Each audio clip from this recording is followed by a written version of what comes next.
Bendiciones, hermanos.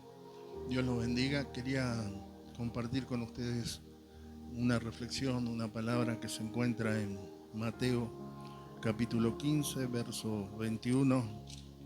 Vamos a leer hasta el 28 y es la fe de la mujer cananea. Dice: saliendo Jesús de allí, se fue a la región de Tiro y de Sidón. Y aquí una mujer cananea que había salido de aquella región clamaba diciéndole: Señor, hijo de David, ten misericordia de mí. Mi hija es gravemente atormentada por un demonio. Pero Jesús no le respondió palabra. Entonces, acercándose, sus discípulos le rogaron diciendo: despídela, pues da voces tras nosotros. Y respondiendo dijo: no soy enviado sino a las ovejas perdidas de la casa de Israel. Entonces ella vino y se postró ante él diciendo: Señor, socórreme. Respondiendo él dijo: no está bien tomar el pan de los hijos y echarlo a los perrillos. Y ella dijo: sí, Señor, pero aún los perrillos comen de las migajas que caen de la mesa de sus amos. Entonces respondiendo Jesús dijo: oh mujer, grande es tu fe, hágase contigo como quieres. Y su hija fue sanada desde aquella hora. Oramos. Padre, te damos gracias. Tu palabra ha sido leída. Añade en ella las bendiciones que tienes para nosotros. Te damos toda la gloria, la honra y la alabanza. Solo a ti, Señor. Amén. Bien, esta palabra vino a mi corazón para compartir, ¿no? Y vemos un escenario en el cual encontramos una mujer sirofenicia, ¿no es cierto? O también la pueden marcar como cananea, ¿no? Porque se encuentra en Mateo, que leímos 15:27 es la respuesta que ella da, ¿no? Y también en Marcos 7:28, que también da la misma respuesta. Y bueno, como le decía, la escena es la mujer sirofenicia o cananea. Su hija, atormentada por un demonio, buscó ayuda de Jesús. Por el otro lado, Jesús y sus discípulos. Por el otro lado, Jesús y sus discípulos. Y también encontramos, ¿no es cierto?, en este párrafo, a sus discípulos incómodos, ¿no es cierto?, porque la mujer daba voces detrás de ellos y le pidieron al Señor que la despida. Cuando empieza el relato, habla de que fue a la región de Tiro y de Sidón.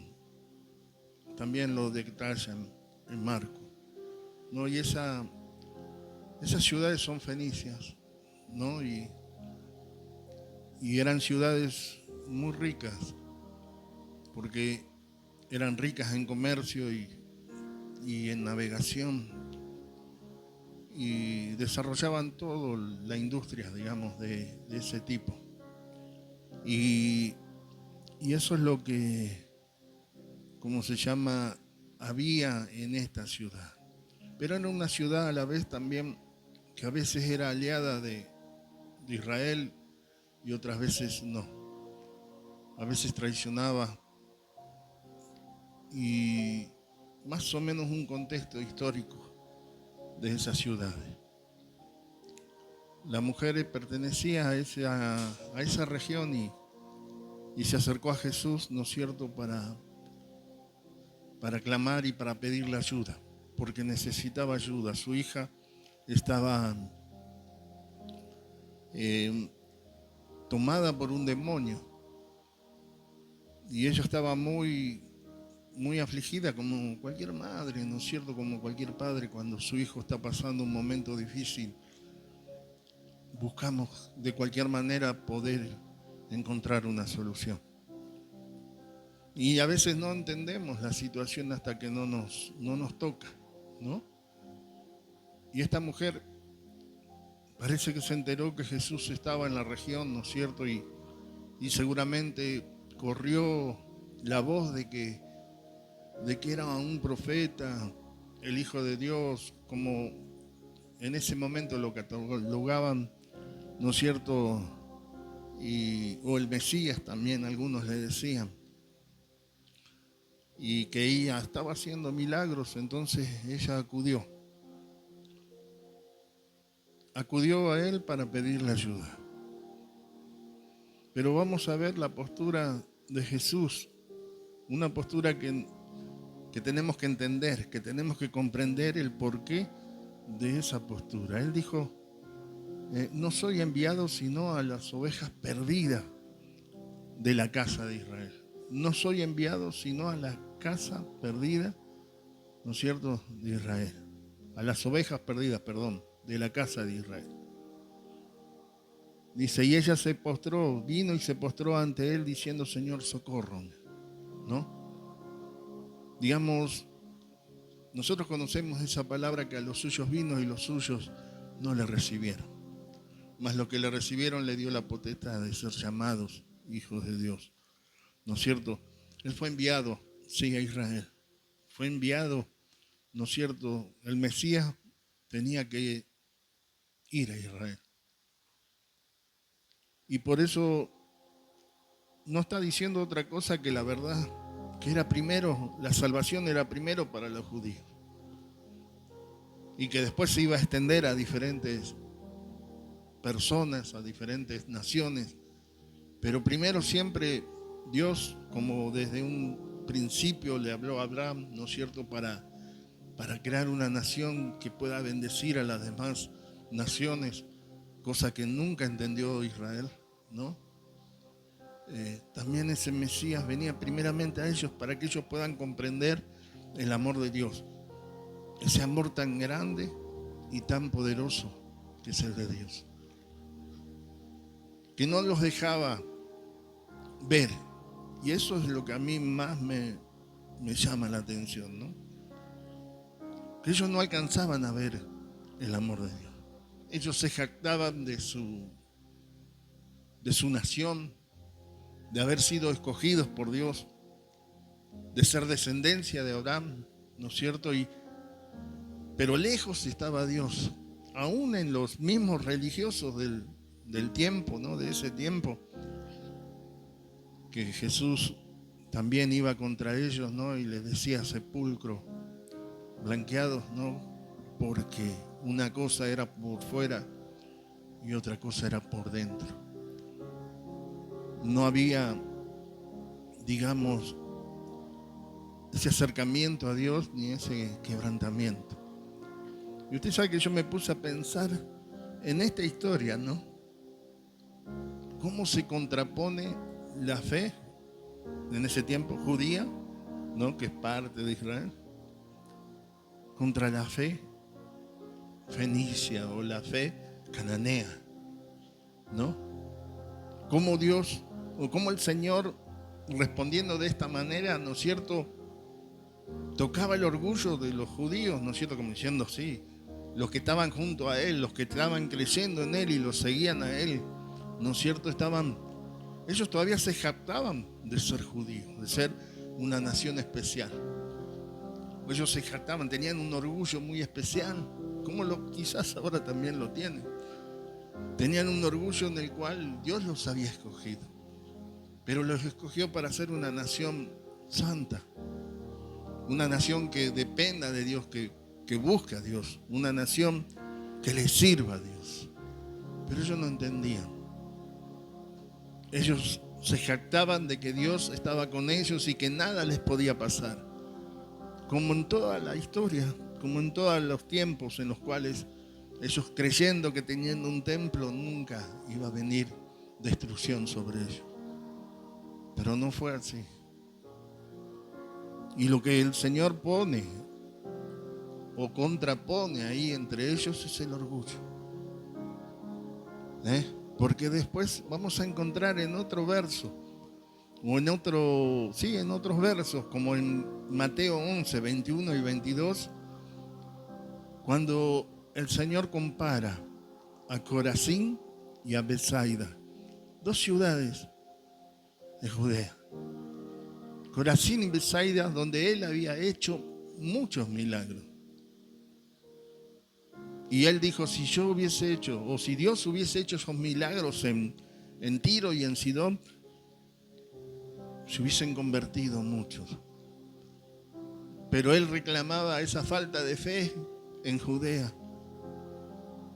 Y es más, les dijo que el castigo iba a ser mayor a ellos que a Tiro y a Sidón. Y eso es lo que me hacía reflexionar hoy, ¿no? El orgullo.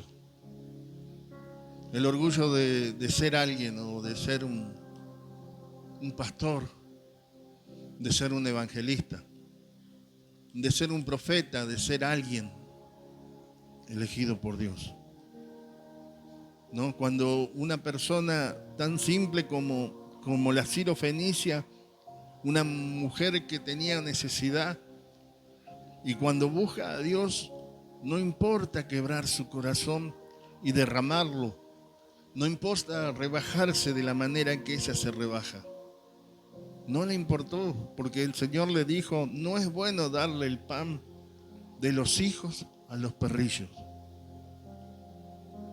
Y ella podía haber dicho, bueno, está bien, gracias.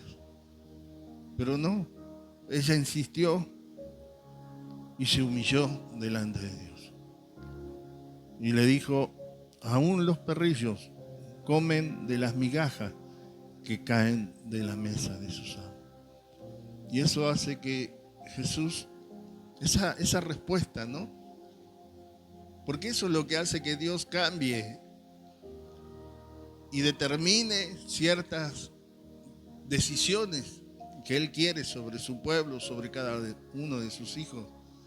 Cuando nosotros, ¿no es cierto?, confesamos, o cuando nos damos cuenta que no podemos vivir lejos de Él, que no podemos estar sin Él, que a pesar de los títulos, de lo que podamos lograr, de lo que podamos alcanzar, nada somos sin el Señor. Lejos de mí, dijo Jesús, nada podéis hacer. Y eso es lo que hoy, en esta tarde, Dios ponía en mi corazón, ¿no? Si bien vemos dos situaciones y siempre predicamos sobre la mujer, sobre la forma en que ella quiebra su vida, ¿no es cierto?, y se humilla delante de Dios. Y reconoce, ¿no es cierto?, ser falta. Y reconoce que ella no tiene la capacidad de poder solucionar o ayudar a su hija. Y que la única ayuda era que Dios la pueda ayudar. Qué diferencia, ¿no? A aquel pueblo o a aquellos judíos que creían que nada les podía pasar, que nada podía suceder cuando el Señor, ¿no es cierto?, profetiza que el templo iba a quedar desolado, que no iba a quedar piedra sobre piedra. Si vamos a ese relato, nadie podía creer, nadie creía que Dios podía desampararlos de esa manera. Pero Dios en un momento dice basta, y cuando dice basta, las cosas suceden. Y eso no sé para quién será esta palabra. No sé quién la puede recibir. Pero es tiempo de reconocer que necesitamos de Dios. Es tiempo de volvernos a Dios. Dijo el Señor, no pasa esta generación sin que esto suceda. Y no pasó esa generación. En el año 70 fue destruido el templo y no quedó piedra sobre piedra. Y muchos judíos entendieron, aquellos que vivieron, que lo vieron a Jesús, comprendieron que Dios se había acercado a ellos y ellos no le habían recibido. Y que lejos de Dios nada podemos hacer. Y que necesitamos a Jesús como nuestro único y suficiente Salvador. ¿De qué vale que yo emprenda o haga algo si a Dios no lo hago participar? Que Dios nos ayude y que pueda en esta tarde se pueda entender, porque lo que yo traje hoy, digo yo, Señor, ¿cómo hago para explicarlo? Porque yo quería resaltar el orgullo, ¿no? El orgullo de los judíos, el orgullo de sus discípulos, porque todavía estaba trabajando el Señor en ellos, ¿no? Como nación. Es más, Pedro, cuando el Señor dijo que él tenía que morir, que él tenía que ir a una cruz, Pedro no lo podía entender y lo llamó y lo reconvenió y le dijo, no es así. Pedro creía que él era su general y que iban a desterrar a los romanos y lo iban a sacar de Judea. Todavía no comprendía, no entendía el tipo de Mesías que se había acercado. No lo comprendía, no entendieron. No sé si vos entendés cómo es el Señor. No sé si vos entendés y caminás como el Señor quiere que camine. Porque lo que hace ahí Dios es dejarnos ejemplo, de que el orgullo no nos sirve de nada. Y que a los suyos vino, pero los suyos no le recibieron. Mas todo aquel que le reciba, a ese le va a dar potestad de ser llamado hijo de Dios. Y hoy es una oportunidad que si vos no lo recibiste, lo puedas recibir. Que vos puedas aceptar al Señor en tu corazón. Que vos puedas decirle, Jesús, entra en mi vida, lava mis pecados, perdona mis errores, anótame, Señor, en ese libro de la vida. Y ayúdame a caminar en tu verdad y en tu amor. Te doy gracias por haberme dejado, ¿no es cierto?, llegar a tu vida con esta palabra. Más bien, no yo, que el Señor pueda llegar y pueda obrar en la necesidad. Todos tienen, quizás algunos, una mayor necesidad, otros no. Y eso pasó con esta mujer. Tenía una necesidad y necesitaba ayuda. Y fue al lugar justo. Y eso es lo que tenemos que hacer. Si tenés necesidad, si tenés algún problema, no dudes. Ve al Señor. Dios te bendiga mucho.